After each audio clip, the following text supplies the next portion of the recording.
자, 바로 시작해 보겠습니다. 강북구 민주당 의원 오셨습니다. 안녕하십니까, 의원님? 안녕하세요. 네, 반갑습니다. 예. 네, 박수. 근데 분위기가 막 붐붐붐 네, 뛰고 있어요. 강북구 의원님 팬들이 많이 오셨네요. 딱 보니까. 감사합니다. 네, 저도 오마이 팬입니다. 예, 반갑습니다. 반갑습니다. 자, 요즘 제가 보니까 예. 우리 국회 소통관에서 정말 열심히 기자회견 하시는 의원 중에 한 분이시더라고요. 거의 뭐 매일마다 기자회견 찾아가지고 열심히 또 국민들께 여러 상황에 대해서 알려주시고 계시더라고요. 예, 주어진 시간 동안 네. 제가 할 수 있는 역할 소명 의식을 갖고 최선을 다하려고 하루하루를 보내고 있습니다. 네, 알겠습니다.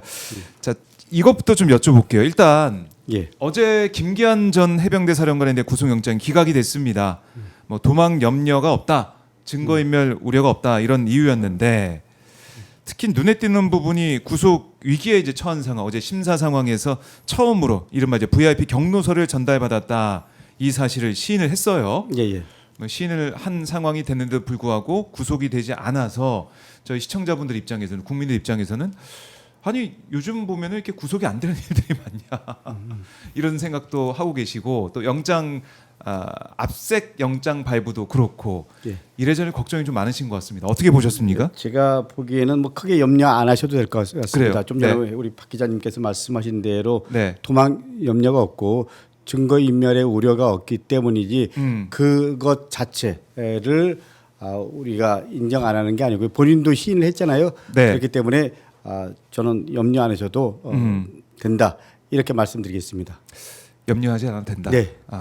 사실 VIP 경로설도 이제 다 이종섭 전 장관도 그렇고 김기한 전 사령관도 그렇고 뭐 김태호 그다음에 이충면 비서관 등등해서 다 회의 참석자들은 얘기를 하고 있다. 예, 다 인정했죠. 인정을 했어요. 예. 그러니까 이거는 이제는 윤석열이 화냈다는 걸 아니야 화내지 않았어 이렇게 얘기한 사람이 없습니다. 근데 아직까지 예. 이거를 공식적으로 얘기 안 한 사람이 있죠. 주진우 포함해서 몇 사람들. 예. 주진우 국민의힘 의원 예. 그날 7월 31일 2023년 7월 31일 7070 그 끝번호 그렇죠. 전화를 받았던 중에 한 사람이 바로 주진우 의원인데 예. 그거 기억 안 난다 뭐 이런 식으로 얘기하는 것 같아요. 근데 이미 주진우 의원도 네. 통화했다는 사실은 다 알려졌잖아요. 통화는 했다. 예, 그렇기 때문에 저는 네. 통화 내용이 뭔지 그리고 주진우 의원이 어떤 역할을 했는지 이 부분은 특검에서 빨리 네. 수사를 해야 된다라는 게 저 포함해서 모든 사람들의 대체적인 생각이라고 말씀드리고 싶습니다. 네. 그러니까 지금 이걸 보면은 주진우 의원 경로설이 있었던 그 당일 2023년 7월 31일 통화 기록을 보니까 오전 11시 9분에 조태용 당시 국가안보실장과 통화를 했고 안보실장이 이제 02800-7070 이 번호 관련 전화로 31초 통화를 했고 이후에 오전 11시 43분에는 주진우 의원 당시 이 법무비서관이죠. 법률비서관 해당 번호 똑같은 번호로 걸려온 전화로 44초 통화를 했고 그 다음에 11시 54분 이때 이종섭 당시 국방부 장관이 똑같은 번호입니다. 이걸로 2분 48초 통화를 했다. 그러니까 이 44초간의 통화 조태용과 이종섭 사이에 주진우 의원 당시 비서관이 통화한 사실이 확인이 됐는데 지난해 7월 국회에서 주진우 의원은 뭐라고 했냐면 1년 전에 44초 통화한 사람을 기억하기 어렵다. 이렇게 얘기를 했어요. 이거 어떻게 들으셨습니까? 저는 말도 안 되는 얘기라고 생각합니다. 말도 안 된다. 예, 저는 그 번호가 VIP 번호일 가능성이 높잖아요. 그러면 둘 중에 하나입니다. 윤석열이거나 윤석열 부인 김건희거나 둘 중에 하나입니다. 네. 근데 기억이 안 난다. 이게 말이 됩니까? 적어도 예를 들면 모든 게 청와대에서는 VIP 중심으로 돼 있잖아요. 그렇죠. 근데 그게 44초든 1분이든 2분이든 전화를 줬어. 그게 VIP가 전화를 준 건요. 네. 비서관급도 적어도 예를 들면 몇 개월에 한 번일 겁니다. 근데 그게 기억이 안 난다? 거짓말을 계속하고 있는 거죠. 거짓말을 계속하고 있다. 그럼요. 기억이 안 난다는 저는, 것입니다. 저는 거짓말이다. 어떤 내용인 것까지 다 기억할 겁니다. 그런 거 아닌가요? 검사 출신에다가 네. 지금 현재 국회의원인데 저는 적어도 검사는요 위에서 오다 내린 거에 대해서 철저하게 숙지한 다음에 그거를 미션으로 네. 제때 파악하고 다시 올리고 이런 역할을 하는 거잖아요. 비서관은 더 그렇잖아요. 네. 당연히 적고 당연히 예를 들면 그 부분에 대해서 파악하고 그리고 그걸 어떻게 미션을 과업을 완수해야 될지 네. 이런 입장에 있는 사람입니다. 저는 중요한 건 이런 거죠. 주진우가 어떤 역할을 했냐, 어떤 전달을 받았냐. 이게 사실 경로의 실체잖아요. 저는 그렇기 때문에 주진우가 계속 모른 척하고 이렇게 고개를 돌리고 이러는 거는 어떻게 보면 네. 여기에 몸통 중에 몸통일 수 있다라는 게 제 생각입니다. 몸통 중에 몸통일 수 있다. 예, 왜냐하면 가장 중요한 건 네. 미션을 내린 사람이 있어. 그게 윤석열이거나 그게 김건희야. 근데 생각을 해보십시오. 네. 우리가 권위를 인정받는 길은 뭐 예를 들면 존재로서 인정받는 길이 있습니다. 윤석열 존재로서 인정받잖아요. 그러면 그 존재를 대신하는 네. 예를 들면 번호 800-7070 이게 VIP 전화야. 그러면 그 전화를 만약에 김건희 씨가 했어. 네. 그러면 그 전화로 한 것 자체가 권위입니다. 아. 그 권위 그 전화번호 갖고 미션을 내렸어. 네. 그게 윤석열이거나 김건희거나 그러면 44초가 됐던 2분이 됐던 네. 그게 기억이 안 난다. 이거는 누가 봐도 거짓말이죠. 더군다나 주진우가 항상 하는 말이 있습니다. 네. 자기 인생에서 가장 영향을 미친 사람 윤석열. 자기가 가장 인생에서 존경하는 사람 윤석열. 그런 거 아닙니까? 네. 예. 그렇기 때문에 당시 이 급박한 상황 어떻게 보면 경로설 우리가 이렇게 말씀드렸지만은 거의 회의 참석자들이 화를 냈다라는 걸 다 얘기를 하고 있으니 예. 뭐 화 크기가 어느 정도 모르겠습니다. 근데 경로라는 말이 붙을 정도면 상당히 크게 화를 낸 걸로 예상이 되고 그러니까 화를 경로라는 게 네. 그냥 쉽게 얘기하면 격하게 놓여 있다라는 거잖아요. 그렇죠. 근데 뭔가 미션을 줬는데 어. 이게 잘 안 되고 있어. 그래서 격하게 놓은 거 아닌가요? 그죠 보고를 딱 받고 예. 뭐야 이렇게 된다고 막 화를 낸 거죠. 예. 그러니까 가장 격하게 노할 수 있는 사람이 예를 들면 조태용 뭐 이종섭 예를 들면 주진우 누구였을까요? 제가 보기에는요. 네. 그 검찰 체계에는 평검사와 예를 들면 지검장과 예를 들면 검사장 이런 사람들이 수직적 개념입니다. 가장 편하게 감정을 내놓을 수 있는 사람이 제가 보기엔 주진우였다고 생각합니다. 근데 오히려 주진우가 그 당시에. 몰랐다. 예. 내가 야 이렇게 했는데 몰랐다 이게 말이 되나요? 예? 그런 거 아닙니까? 네네 깜짝 놀랐습니다. 예. 그러니까 그 정도로. 주진우의 거짓말은 끝이 없다. 뭐 이렇게 말씀드릴 수 있습니다. 주진우 그렇기 때문에 저는 특검에서 예. 이 부분에 대해서 퍼즐은 거의 다 맞춰진 거잖아요. 예, 그렇기 때문에 전 이 주진우 공식적으로 네. 소환해야 된다라는 게 제 생각이고요. 예. 어떻게 보면 정치 검찰의 최고 수괴는 윤석열이었고 그리고 검찰 내부에 조직이 있고 검찰 바깥에 검사 출신들이 여러 곳에 가잖아요. 그 중에 가장 중요한 보직 중에 하나가 법률비서관. 법률비서관 있잖아요. 그렇네. 법률적으로 윤석열을 보좌하는 그런 역할을 맡았던 대통령실 비서관이었는데 예, 그때 중요한 그 회의를 하면서 회의 마치고 아마 전화한 것 같은데 제가 봤을 때는 전화를 했다. 근데 그것도 이종섭 장관한테 전화하기 전에 당시 장관 전화하기 전에 주진우 비서관한테 먼저 전화를 했다. 예, 그리고 정치 검찰의 특성이 있습니다. 가족의 개념입니다. 패밀리. 예, 그리고 카르텔입니다. 아. 그 가족과 카르텔에서 중심축이었던 네. 주진우가 이걸 몰랐다. 저는 스스로 나는 알았다라는 말의 다른 표현입니다. 감히 말씀드릴 수 있습니다. 그래요. 예, 오늘 강덕구 의원께서 이제 확신을 가지고 말씀하고 계신데 그러면 예. 이 시점에 윤석열, 그러니까 윤석열인지 김건희인지 모르겠다도 언급하셨지만은 이 전화번호 전화 건 사람 왜 하필이면 주진우한테 먼저 전화했을까? 이건 어떻게 추측하세요? 저는 법률 비서관 역할이라는 게 예, 예를 들면 그 일종의 법률적인 부분들에 네. 대해서 비서관으로 역할을 하는 것도 있지만요. 네. 제가 보기에는 집사 역할도 했다. 집사 역할을 했다. 저는 그렇게 생각합니다.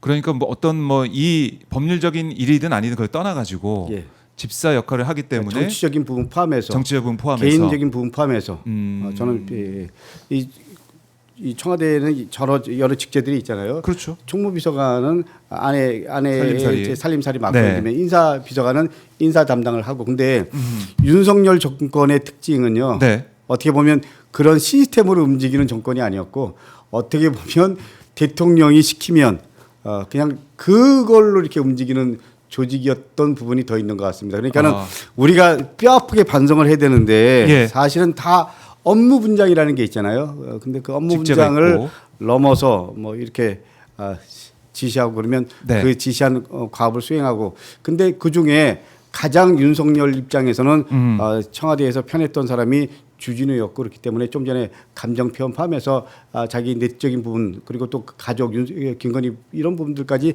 다 얘기하고 미션 주고 그런 부분에 대해서 체크하고 그런 뭐 중간 역할도 하고 조정 역할도 했을 거라는 생각이 제 판단입니다. 네. 그러면 법률적인 얘기가 있을 수도 있고 아니면은 이런 부분에 대해서 법률적 검토해봐라. 이런 부분에 대해서 알아봐라. 뭐 이런 내용까지 아하. 편하게 얘기할 수 있는 사람 뭐 이런 거죠. 그러니까 법률적인 거에 한정된 게 아니라 그렇죠. 이것저것 알아봐라 예, 뭐 예, 지시를 예, 편하게 예, 내릴 예, 수 있는 그런 자리가 아니었겠냐. 저는- 그런 사람이 아니었겠느냐. 저는 우리 그 소위 말하는 최병 관련된 부분도 네. 실제로 그 안에서 가장 편하게 얘기할 수 있는 사람이 누구였을까요? 저는 주진우였다고 생각합니다. 그렇기 때문에 이 부분에 대해서 저는 특검을 통해서 밝혀지겠지만 네. 상당 부분 이미 나온 거잖아요. 그렇기 때문에 어허. 그 퍼즐의 마지막은 예. 직접 당사자를 불러서 이런 거 됐는데 당신 얘기해라. 그 뭐 그러면 이런저런 얘기하겠지만 퍼즐이라는 건 저는 이번 특검에서 가장 중요한 건 네. 그동안 다 그 이런저런 모아온 것들을 퍼즐로 네. 하고 마지막 예를 들면 사람을 통해서 확인하고 아하. 그리고 마지막은 윤석열 김건희 불러서 확인하면 되는 거잖아요. 그 그럼. 중심에 주진우가 있다라고 저는 생각합니다. 사실 이제 주진우 의원이 이번 이제 김민석 총리 인사청문회 과정이나 이럴 때 보면은 이른바 이제 민주당 저격수 역할을 해왔던 것 같아요. 그래서 그런 뭐 어떻게 보면은 세게 공격을 했던 이유가 나도 수사 대상이 될 건데 그 전에 수사를 받기 전에 민주당을 세게 공격해가지고 나중에 수사 받을 때 이거 정치 보복이야, 탄압이다. 정치 탄압이야, 탄압이다. 공세야 이 얘기를 하기 위한 게 아니라 이런 뭐 관측도 있고 어떻게 보십니까?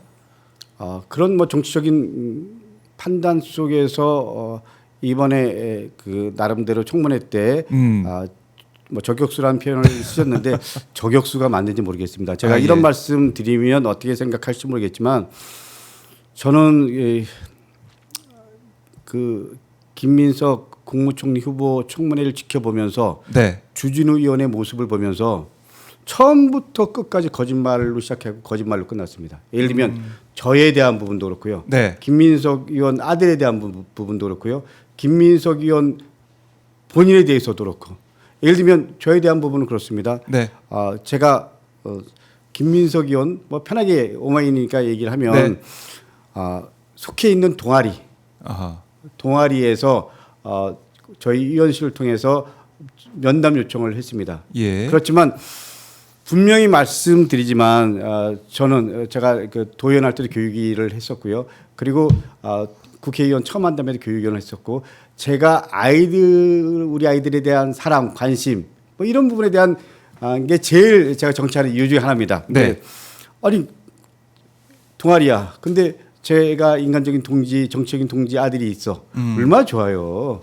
그래서 근데 그 당시에 김건희 논문 표절 관련된 얘기를 했어요. 그래서 제가 느끼는 거 얘기하고.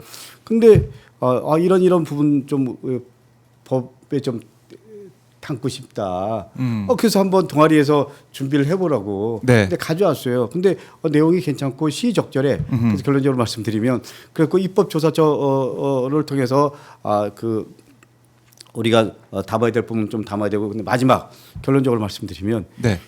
그런 다음에 제가 대표 발의하고 공동 발의할 때 김민석 후보한테 총리한테 의원한테 우리 당신 아들이 속해 있는 동아리에서 이런 기특한 생각을 해서 이번에 법안 준비했는데 공동 발의해달라. 그래서 공동 발의한 거예요. 네. 근데 마치 강북구가 예를 들면 김민석 5달 받아서 4청을 받아서 이런 식으로 표현을 하고요. 두 번째. 그거를 김민석 의원 아들이 대학 입시 활용했다라는 거예요. 근데 제가 그래서 아들 직접 만나서 물어봤어요. 네. 그랬냐? 했더니 전혀 그런 적이 없답니다. 어. 근데 그거는 직접 자료 보면 되잖아요. 그렇죠. 자료 다 보여줬어요. 근데 그게 다 팩트가 아니라는 게 확인됐으니까 강북구도 스톱. 김민석 의원 아들 수독. 네. 그다음에 예를 들면 김민석 본인 재산 형성 과정 갖고 얘기해요. 근데 재산이 2억도 안 되는 사람입니다. 근데 예를 들면 그 애경사 때 받은 걸 갖고 집에서 다까지 예를 들면 해갖고 뭐 네. 어떻게 했다는 등 이런 식으로 예, 뭐 제가 어쩌지 했다라는 표현 좀 그렇고 하여간 결론적으로 말씀드리면 소설을 써도 네. 우리가 팩트를 갖고 소설을 쓰잖아요. 팩트를 기반으로 해서 상상하는 건 자유인데 팩트 자체가 없어. 근데 저 같은 사람한테도 그렇고 그리고 김민석 의원 후보. 가족에 대해서도 예. 그렇고 김민석 의원에 대해서도 그렇고 한 번도 미안하다는 얘기한 적이 없어요. 이게 말이 됩니까? 아무리 청문회가 정책적인 뭐 검증 네. 그리고 또 신상에 대한 검증이라고 하더라도 최소한 팩트 갖고 해야 되는 거잖아요. 근데 네. 제가 여기서 그래서 저 열받아서 이 주진우 의원 가족사 본인에 대해서 확인해 봤어. 병역 문제, 아버지 문제, 네.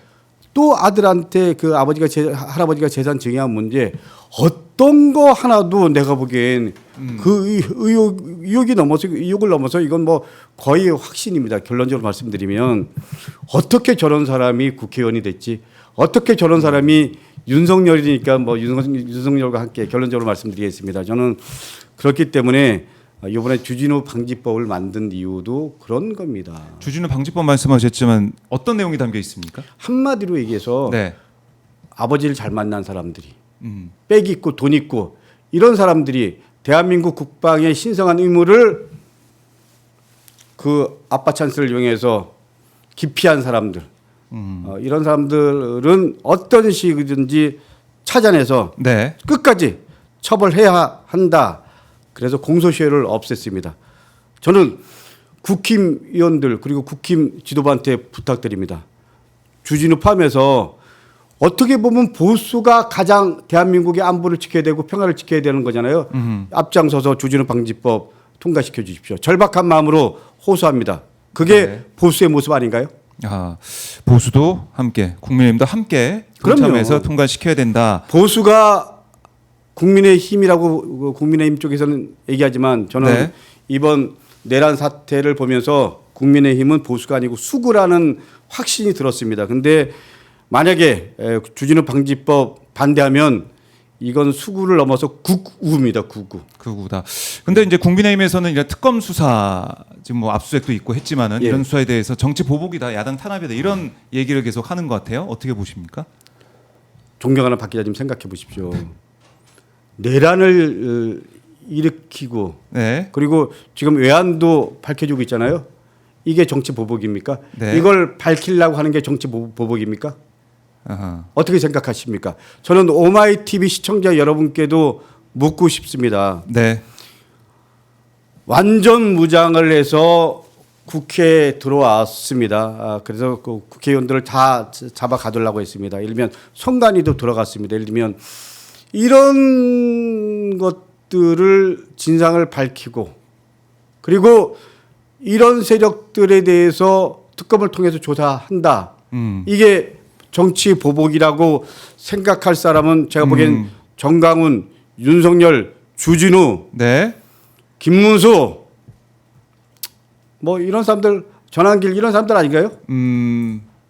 그래요. 자, 정치 타담 아니다 이런 말씀하셨고, 주진우 의원이 당 대표 출마하겠다고 했나요? 방금 지금 예 뉴스가 지금 올라왔는데요. 이번 전당대회 당 대표로 출마합니다. 이거 상상 못했던 일인데 어떻게 아니 보십니까? 저는 사실 뭐 주진우가 출마하거나 김문수가 출마하거나 이게 뭐 다를 바가 뭐가 있어요. 그리고 누가 된들 다를 예. 바가 뭐가 있어요. 저는 주진우 오케이, 김문수 오케이 환영한다. 뭐 이렇게 말씀드릴 수 있습니다. 재밌잖아요. 그러니까 네. 주진우, 김문수 이제 국힘이 예. 그 거의 뭐 소멸 직전까지 왔다. 소멸 그러니까 당 직전까지 대표가 왔다? 되면 네. 확실하게 방어가 되잖아요. 그 방어 그런 거 차원의 또 당 대표 출마 아니냐? 그렇잖아요. 특검을 통해서 주진우 부르면 저는 뭐 최병 특검도 그렇고 김건희 특검 이런 거에서 네. 주진우가 자유로울 수 없다라고 생각합니다. 그러면 아하. 이걸 피할 수 있고 막을 수 있는 부분은 가장 확실한 건 예. 현역 국회의원인 것보다 현역 국회의원이고 동시에 당 대표면 더 방어막이 될 수 있죠. 그렇기 때문에 네. 주진우 역시 정치검찰답다 이렇게 말씀드릴 수 없습니다. 드릴 수 있습니다. 그 사실 이제 한덕수 전 총리가 대선 출마했던 그때 상황도 좀 오버랩이 되는 것 같기도 하고 수사를 앞둔 상황에서 뭐 일단은 일정은 정해지지 않았지만은 특검에서 수사 가능성, 조사 가능성, 소환 가능성 얘기하는 상황에서 주진우 의원이 대표 출마 선언했다. 이게 이 특검을 부분 봐야 되네요. 특검에 대처하는 모습들은 예를 들면 어떤 분들은 그냥 이미 세상이 바뀌고 있구나. 네. 그러니까 내가 순수하게 네. 있는 그대로 사실을 밝혀야 돼. 이런 분들도 있고요. 주진우처럼 또 다른 그 아버지의 모습을 닮아서 저런 식으로 자기 또 도피처를 찾는 사람도 있고요. 다양한데 결론적으로 말씀드리겠습니다. 국민 여러분, 저는 그래도 내란에 가담했거나 내란에 동조했던 세력들이 이제 특검을 통해서 자기가 지은 죄 네. 그리고 자기가 했던 역할들을 공식적으로 다 밝히고 그리고 죄가를 치러야죠. 죄가를 치르고 그러면 그래도 좀 덜한 거잖아요. 근데 주진우처럼 저렇게 아둥바둥 끝까지 나 살아남을래. 네. 그리고 또 내 아버지가 나를 보호했던 것처럼 나도 내 자식 보호해야 돼. 뭐 이런 사람들은 그야말로 역사의 심판도 그렇고요. 빨리 특검에서 저 대표 되든 말든 저게 무슨 소용이 있어요. 저는 저 역사의 심판 포함해서 특검에서 주진우 역할 저는 반드시 밝혀질 거라고 생각하고요. 최병 특검 관련해서 뭐 대표 출마 안 하고는 좀 중요하다고 생각하지 않습니다. 알겠습니다.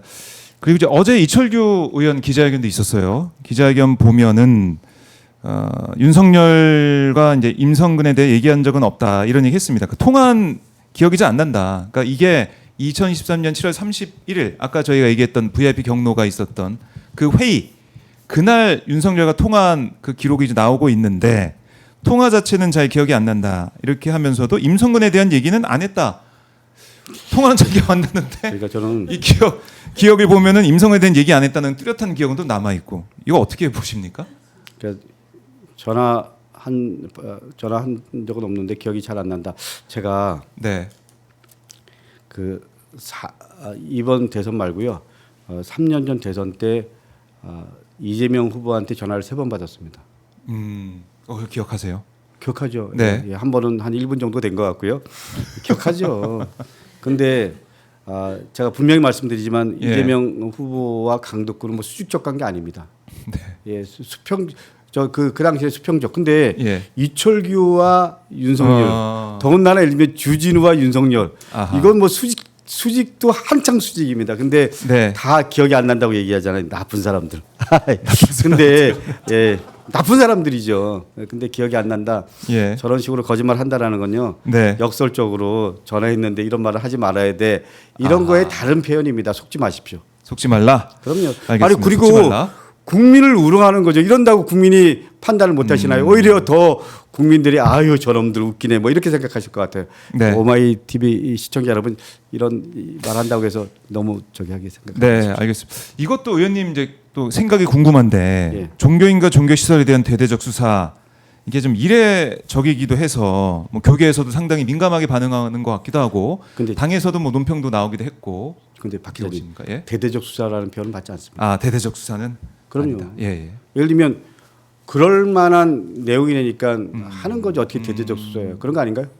그런데 극동방송과 뭐 여의도 순복음교회 뭐 등등 일부 관련돼 있는 걸로 그럼요. 의혹을 받고 있는 그럼요. 그렇게 거기에 대한 말씀하셔야죠. 수사기 때문에 예, 미안합니다. 이런 말씀드렸습니다.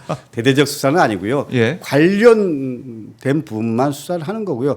관련된 사람만 참고인 조사를 하는 거지 대대적 수사는 아닙니다. 그렇게 대대적 수사라고 반발하는 것 자체가 이해할 수 말이 안 없는 되는 그런 거죠. 상황이다. 예. 알겠습니다. 그러니까 이게 사실은 뭐 국민의힘 의원들도 지금 계속해서 이거 정치 탄압에 얘기하고 있는 것 자체가 의혹이 있으니까 조사하고 들여다보는 것이지 거기에 따라서 그게 뭐 그 자체가 잘못됐다 이렇게 얘기하는 것은 문제가 있고 정치 탄압은요. 이게 별건 네. 수사가 아니잖아요. 별건 수사인가요? 뭐 의혹이 나오고 예. 뭐 들여다볼 이유가 있으니까. 그럼요. 들여다보는 것이죠. 근데 예. 탄압은 제가 보기엔 뭐 당은 다르지만 아, 조국 전 대표 같은 경우는 사실 어떻게 보면 별건 수사로 그리고 송영길 전 대표도 별건 수사로 그런 거잖아요. 네. 그 맨 처음에 이 수사했던 내용은 다 무죄가 나왔잖아요. 별건 수사는 일종의 탄압일 수 있죠. 근데 이게 별건 수사도 아니고 이런 걸 탄압이라고 얘기하는 네. 국힘의원들 참 제가 보기에는 상대적으로 국힘 쪽이 법조인들이 더 많습니다. 법조인 주진우 의원도 대표적인 정치 검찰이고 그렇네요. 법조인이잖아요. 예. 이런 분들이 이걸 정치 탄압으로 얘기하는 거는 속아 웃을 일이라고 감히 말씀드릴 수 있습니다. 네, 알겠습니다. 속아 웃습니다 지금. 속아 웃습니다. 예. 그렇다고 네, 국민들이 속아 옆에 없어서. 국민들이 속아 넘어가나요? 예. 속아 넘어서. 저는 분노합니다. 그럼요. 저희 시청자분들 분노하고 계실 것 같은데 이거 한번 여쭤보죠. 그러면 정치 보복, 정치 탄압, 야당 탄압이다 아니다 이건데 정치 탄압이 아니다 이거는 정당한 수사다라고 생각하신 분은 1번, 정치 탄압이다 생각하신 분들은 2번. 제가 댓글로 한번 여론 한번 보도록 하겠습니다. 이거 받아보도록 하고 다음 주제로 좀 넘어가 볼게요, 의원님. 양평이 또 다시 핫합니다. 특검이 김건희 일가 공흥지구 특혜 재고발 사건도 넘겨받은 걸로 알려지고 있는데 사실 이 사건 저도 많이 기억이 나요. 의원님께서 판례 만들어 오시고 해서 예. 열심히 지난 대선 때 정말 파고들었던 그 사안 아니겠습니까? 오랫동안 추적해온 사안이잖아요. 양평 공흥지구. 맞습니다. 예. 여기에 대해서 좀 설명 좀 해주세요. 어떤 문제가 있고 이거 다시 우리가 들여다봐야 하는 이유. 양평 공흥지구는 처음에 개발할 수 없는 조건이었습니다. 거기가 개발할 수 상수원 없는- 보호구역이라서요. 예, 그때 조건에서는 네. 개발할 수가 없는 조건이었습니다. 근데 개발할 수 있는 조건으로 으로 그러니까 조건부로 승인을 해주죠. 조건부로. 예, 근데 그걸 자부담하게 돼 있는데 네. 나중에 양평군에 다 처리해 줍니다. 아하. 예.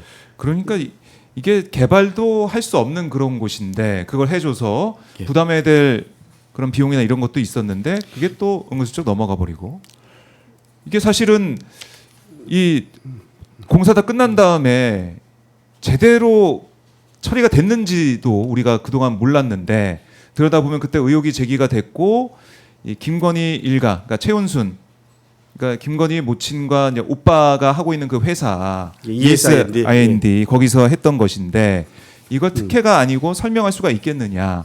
과연 거기에 영향을 준 사람이 누구겠느냐? 여기에 대해서 의혹이 남아 있는 겁니다. 계속. 제가 좀 말씀드리고 싶은 건 이런 겁니다. 네.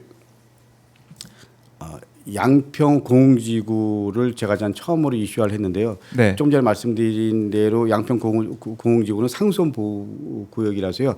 상수원 보호구역에 대한 장치가 돼 있지 않는 상태에서는 허가를 낼 수가 없습니다. 네. 근데 거기는 그런 장치가 다 안 돼 있어서 허가를 낼 수 없는데 조건부로 허가를 내줬죠. 그 조건부라는 것도 네. 제가 보기에는 비호 세력이 없으면 나올 수가 없습니다. 그 비호 세력이 누구일까요? 제가 그 당시에 여러 가지로 제가 알아보고 고민했는데 저는 뭐 여전히 김성교 의원 쪽일 가능성이 높다라고 생각을 현 하고요. 국민의힘 의원. 예, 근데 왜 그랬을까? 네. 그 뒤에는 저는 뭐 윤석열 의원이 윤석열 대통령이 있었다라고 생각을 하고요. 예, 그 당시에 대통령이 아니었죠. 저 박 기자님 있잖아요. 사실은 이렇습니다. 지방으로 갈수록 우리가 생각하는 것 이상으로 이 군수와 시장의 힘이 영향력이 셉니다. 네. 근데 군수와 시장이 제일 두려워하는 사람이 누군지 아세요? 나쁜 짓을 많이 한 사람일수록 제일 두려워하는 사람이 검사, 지청장입니다. 지청장. 여주 양평이라 그러면 여주 양평의 지청장을 제일 두려워합니다.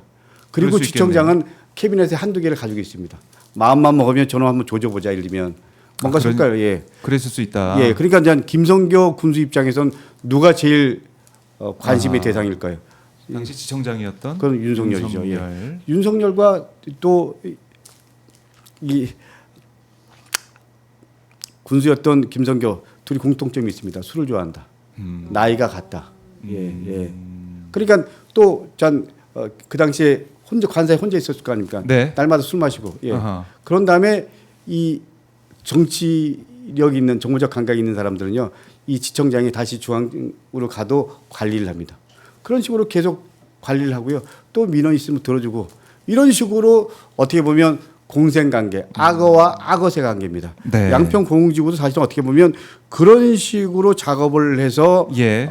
나름대로 아파트가 들어서고 그 예를 들면 자기 또 개발 분담금을 1원도 안 냅니다. 제가 세게 싸워갖고 12억인가 18억 분담금 나왔습니다. 물론 거기에 저한테 온 돈은 1원도 없었다라는 걸 말씀드립니다. 네. 변호사 비용도 제가 다 됐습니다. 그렇지만 저는 그것이 시대적 소임이고 역사적 소임이라고 해서 싸웠던 거죠. 그래서 이제 이게 특검으로 넘어왔기 때문에 과연 공주 개발이 어떻게 이루어졌고 특혜가 왜 나오게 됐느냐 예. 여기에 대해서 파헤쳐 주실 것이고 그다음에 양평고속도로 문제도 이것도 지금 국토부 압수수색도 하고 있고 특검이 또 열심히 지금 수사를 하고 있습니다. 이것도 사실 제일 먼저 의혹을 또 제기하신 예. 의원님이시잖아요. 예. 근데 전 제가 경기도에서 부지사를 한 2년 가까이 했는데요. 제가 이제 의심이 시작됐던 거는 이런 거죠. 용역사에서 건의를 해서 바꿨다라는 거예요. 근데 용역사에서 건의를 해서 바꾼 경우는 네. 아주 극히 일부분은 몰라도요. 예를 들면 50% 이상 바꾼 사례는 그 어떤 경우도 없습니다. 더군다나 종점이 변경된다라는 건요. 네. 이건 예를 들면 사업 전체가 새로 바뀐다라는 겁니다. 이걸 용역사가 예를 들면 건의를 해 말이 안 됩니다. 나중에 최근에 자료 나왔잖아요. 네. 예를 들면 국토부에서 용역사 찾아가고 예를 들면 이런 부분에 대해서 좀 하라고. 네. 그래 그냥 그걸 받는 거잖아요. 이것도 좀 조사를 해봐야 됩니다. 제가 보기에는요 그 공무원들과 용역사 특검에서 조사하면 바로 나온다고 생각합니다. 바로 나온다. 예. 그런데다가 네. 예를 들면 양평 IC가 있는데 남양평 IC를 그 당시에 군수였던 김성교 군수가 네. 군비로 남양평 IC를 만듭니다. 근데 그게 한 100억인데 그거를 5km도 안 되는 거리에 IC를 또 하나 만들어요. 이거는 특정 누군가를 봐줘야 된다. 이게 없으면 할 수가 없습니다. 네. 그리고 그 김성교 의원이 농해수위에서 국토위로 갑니다. 그러니까 이겁니다. 그 당시 당선되자마자 인수위에서 작업을 했던 세력이 있는 거고요. 그 내부에 또 김성교와 연결된 세력이 있었던 거고요. 가운데서 조정하는 세력이 있었습니다. 저는 이 3자의 트라이앵글을 어떻게 맞추느냐가 사실은 특검에서 딱 하면 금방 저 불러주시면 제가 아는 법에 대해서 말씀드릴 수 있습니다. 제 핸드폰 번호는 010-6321-6830입니다. 번호까지 공개하시고 이렇게 얘기하면 안 되나요? 아니 괜찮습니다. 오마이 분위기를 좀 예. 또 근데 또 다 여러분들이 또 연락을 또 하실까봐 번호가 연락해 또 공개가 주십시오. 되면 알겠습니다. 그러니까 이제 특검도 보면은 양평 고속도로 노선 변경 의혹 조사하는 과정에서 국토부 공무원들이 조직적인 수사방해 정황이 있다. 이것도 이제 특검이 포착을 했어요. 아니 그리고 예. 우리 김성교 의원 보좌진들이 네. 그 내용을 좀 알아보려고 기웃기웃거린다 뭐 이런 맞아요. 얘기도 그런 했잖아요. 얘기도 있었고. 이건 말이 안 되는 거죠. 왜 기웃거려? 그러니까 이게 수사 사항이 예. 어떤지 아마 알아보려고 했던 걸로 추정이 되는데 예. 봐야 될 것 같고 어쨌든 당시 종점 변경 업무를 맡았던 국토부 실무자들 그 중심으로 서로 수사 상황을 공유한 정황이 발견됐고 그러면 수사 상황을 누가 그렇게 알고 싶어 했느냐 결국 윗선을 향할 수밖에 없는 것이고 윗선 아까 김성교 의원 말씀하셨지만은 김성교 의원도 그렇고 원룡 장관도 떠오르고 그냥 원희룡 그때 상임위에서 뭐 강덕구 네. 의원이라는 사람이 뭐 거짓말하고 뭐 이랬지만 이제 다 진실이 밝혀졌잖아요. 그리고 저는 제가 원희룡한테 묻고 싶어요. 저랑 같이 연배가 같습니다. 학번도 같고 우리 그런데 전 장관. 근데 원희룡 의원한테 묻고 싶은데 네. 만약에 예를 들면 이 부분이 뭐 예를 들면 문제가 있다면 정치적인 책임을 지겠다 그랬잖아요. 그러니까 저는 오늘이라도 저희 원희룡 전 장관이 네. 원희룡이라는 정치인이 국회 소통관 제가 대안해 드릴 테니까 이제 나 정치 인생 정리하겠다 이렇게 얘기했으면 좋겠어요. 최소한 우리가 네. 80년대 전두환 정권과 싸웠다라는 표현 쓰면 하지만 그 전두환한테 또 절했잖아요. 예.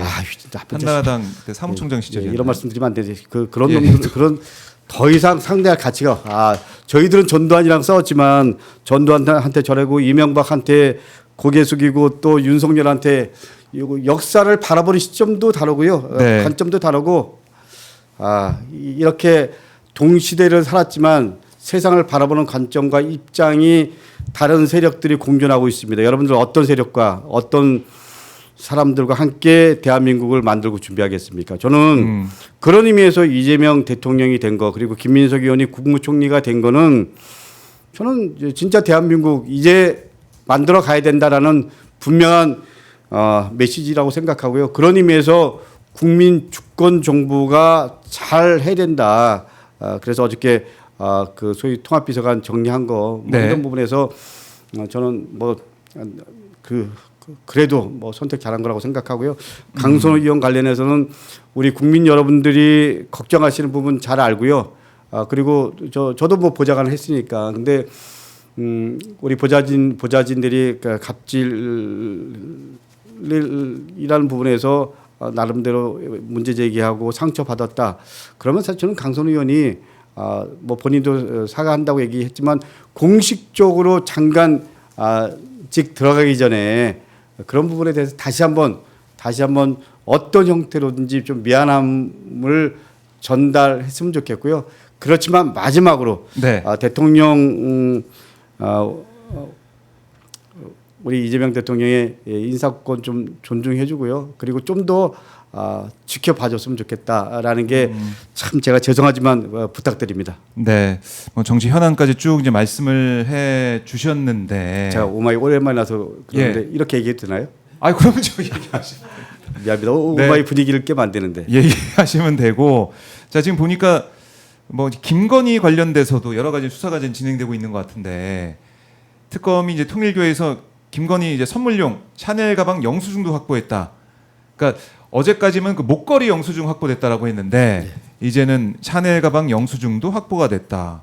뭐 이런 걸 보면은 글쎄요, 이게 뭐 이 유모 본부장의 개인적인 차원이 아니라 통일교에서 조직적인 차원으로 선물을 사고 뭔가 청탁했을 가능성 이런 의혹이 커지고 있네요. 그러니까 이게 사실은 뭐 그 통일교를 놓고 보면 네. 예를 들면 뭐 조직적으로 한 거죠. 그러나 그 대상이 김건희고 그 대상이 권성동이고 막 이렇잖아요. 네. 이런 거 생각하면 이게 얼마나 큰 비리예요. 그런 거 아닌가요? 근데 영수증까지 다 했어. 그리고 최재형 목사님도 왜 김건희한테 무슨 명품백 전달하고 그랬잖아요. 네. 저는 대통령 부인으로서 최소한의 지켜야 될 원칙 이런 것도 뭐 전혀 인식 자체가 없는 거예요. 심각한 거 아닌가요? 네. 우리 국민들이 볼 때는 어떻게 이렇게까지 저는 너무 마음이 아픕니다.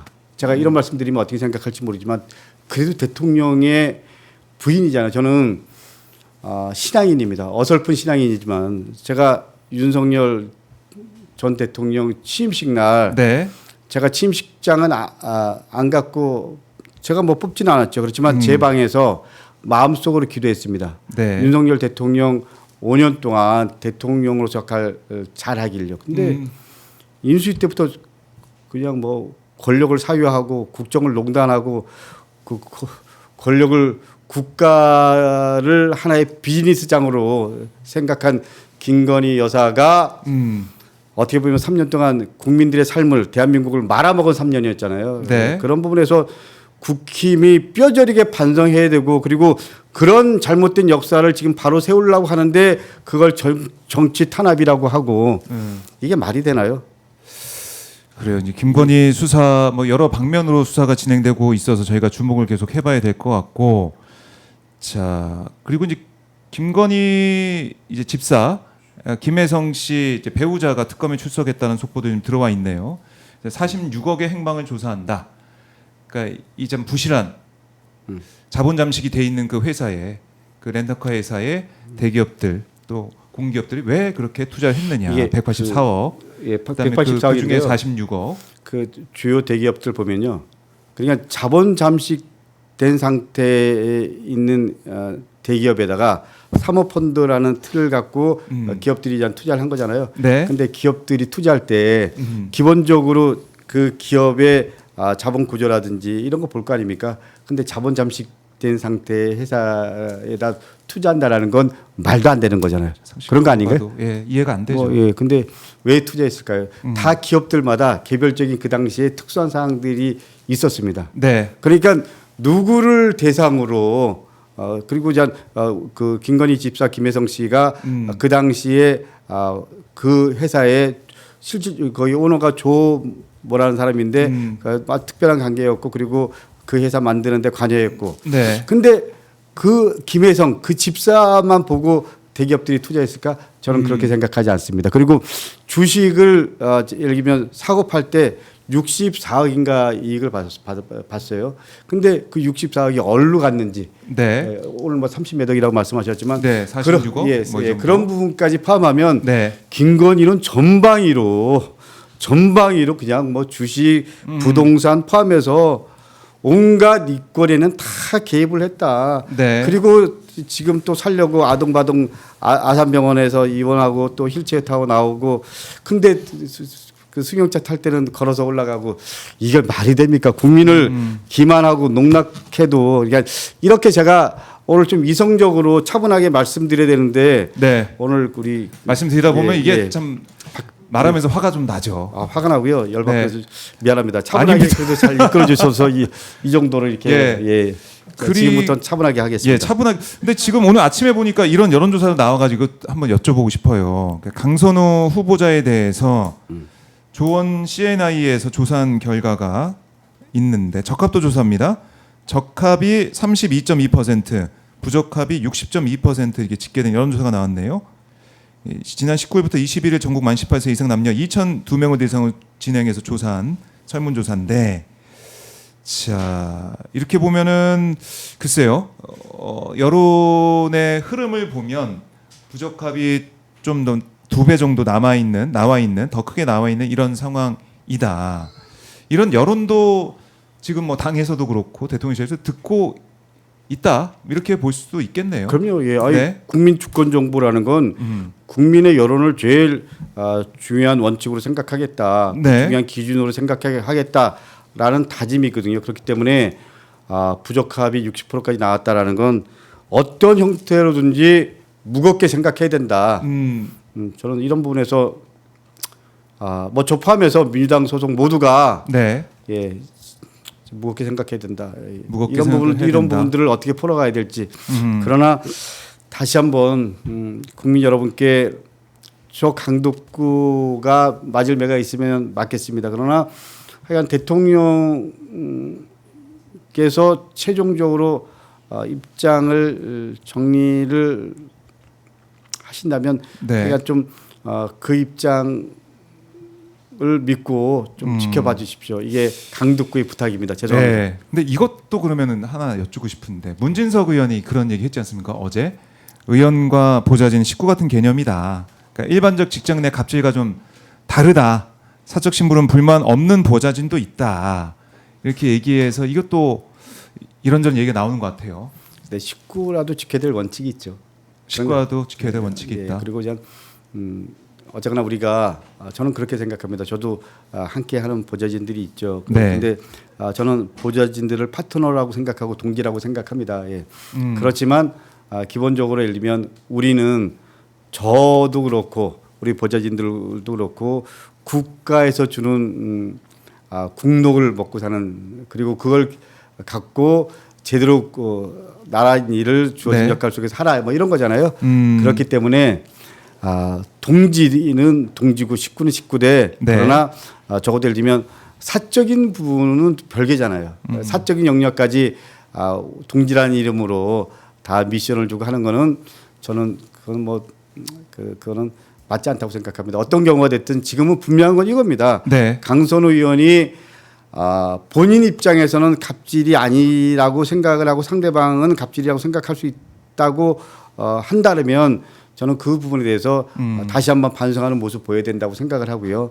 그리고 겸허하게 사과해야 된다고 생각을 하고요. 다시는 저희 같은 선출직 의원들 모두가 네. 되돌아보고 성찰하는 계기로 삼아야 된다. 그리고 사적인 영역과 공적인 영역은 구분해야 된다라는 게 강독구의 생각입니다. 네, 그래요. 근데 이게 들리는 말에 의하면 예. 강선우 후보자 이제 임명 수순 네. 들어간 이게 당의 의지가 좀 더 강했다. 대통령실 생각도 있었겠지만 당의 의지가 강해서 강선우 후보자 임명순순 가야 된다 이런 얘기가 당의 의지가 좀 강한 것 같다 이렇게 보는 시각도 있던데 어떻습니까 당내 분위기가? 그냥 그 사이에 의총이 없었습니다. 그 사이에 의총이 의총은 없었는데 없었다. 의총이 없었는데 네. 아마 지도부의 지도부. 생각이겠죠. 오늘 본회의 하기 전에 의총이 있는데 네. 이 총에서 이 부분에 대해서 뭐 갑론을박이 있을 수 있지만 당의 의지, 지도부의 의지가 강했다라는 표현이 맞을 것 같고요. 또 지도부도 나름대로 뭐 의원들 여론 조정을 했겠죠. 네. 결론적으로 말씀드리면 대통령께서 최종적으로 판단하실 때 네. 여론조사를 제일 중요하게 생각을 하시고 그리고 또 당의 의사도 어쨌거나 중요한 기준 중에 하나라는 거는 분명한 팩트입니다. 네, 알겠습니다. 뭐 오늘 보면은 저희 뭐 여러 이제 여론조사나 아니면은 또 문인석 의원의 뭐 해명도 좀 나오고 있고 하고 있는데 일단은 대통령 이미 이제 임명하기로 마음 먹고 그 절차 진행하고 있는 과정에서 예. 강선우 후보자가 사과할 건 사과하고 진심은 사과할 건 예, 사과하고 그럼요. 또 이런 부분도 필요할 것 같아요. 보좌진 관련돼서 아니 이렇게 문제가 불거졌는데 이렇게 임명 강행한 게 맞느냐는 여론도 있는 상황도 맞습니다. 지금 예. 보면은 이 문제를 또 어떻게 풀어나갈 것이냐 향후 예. 미래에 앞으로 어떻게 풀어나갈 것이냐 이 문제 보좌진들의 이런 목소리는 또 어떻게 풀어나갈 것이냐 이 문제도 남아 있는 것 같고 여러모로 또 시사점 그러니까 생각할 부분과 고쳐가야 될 부분들을 많이 볼 수 있는 그런 시점인 것 같아요. 그럼요. 예. 아니 저 포함해서 의원들이 앞으로 보좌진과의 관계라든지 그리고 보좌진들의 이런 얘기들을 어떻게 담아낼 거냐 네. 이런 것도 사실 무지 중요하죠. 왜냐하면 보좌진들이 우리 국회에서 의원들이 의정 활동하는데 가장 중요한 중심축이거든요. 그렇기 때문에 이번 일을 계기로 해서 우리들이 짚어봐야 될 부분도 있고 성찰해야 될 부분도 있고 반성해야 될 부분도 있습니다.